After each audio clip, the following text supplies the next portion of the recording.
আপনি আর বেশি দিন বাঁচবেন না।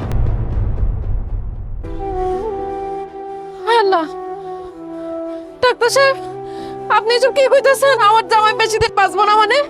ওর কি হয়েছে? আপনার স্বামীর ক্যান্সার ধরা পড়ছে, একদম লাস্ট স্টেজ। আপনারা ওনাকে নিয়ে আসতে অনেক দেরি করে ফেলেছেন। এখন আর আমাদের হাতে করার কিছুই নাই। আমার মনে হয় ওনাকে অন্য কোথাও নিয়ে চিকিৎসা করিয়েও কোনো লাভ হবে না। তার চাইতে বরং ওনার যদি কোনো শেষ ইচ্ছা থাকে সেটা পূরণের ব্যবস্থা করেন। না না, আমি বিশ্বাস করি না। আমার ভাইজানের কিছু হইতে পারে না। ডাক্তার সাহেব আপনি আরেকটু ভালো করে পরীক্ষা নিরীক্ষা করে দেখেন। আমি ভালো মতো পরীক্ষা নিরীক্ষা করেই বলছি। তারপরে যদি আপনাদের বিশ্বাস না হয় অন্য কোথাও গিয়ে পরীক্ষা নিরীক্ষা করাতে পারেন। হায় আল্লাহ গো, ডাক্তার এসব কি কয়ে গেল? তুমি বলে বেশি দিন বাঁচবা না। তোমার যদি কোনো কিছু হয়ে যায় আমার কি হইব? আমি তো বিধবা হয়ে যাবো। আল্লাহ, আমার স্বামীর মরণ না দিয়ে তুমি আমার মরণ দিতা।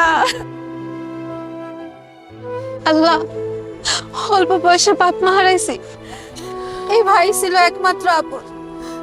আল্লাহ, তুমি আমার হায়াত আমার ভাইরে দিয়ে দাও। তাও ভাইরে আমগো কাছ থেকে তুমি দূরে সরাই দিও না আল্লাহ। কান্দিস না আমি না, জন্মাইলে মরতে হইব, এটাই জগতের রীতি।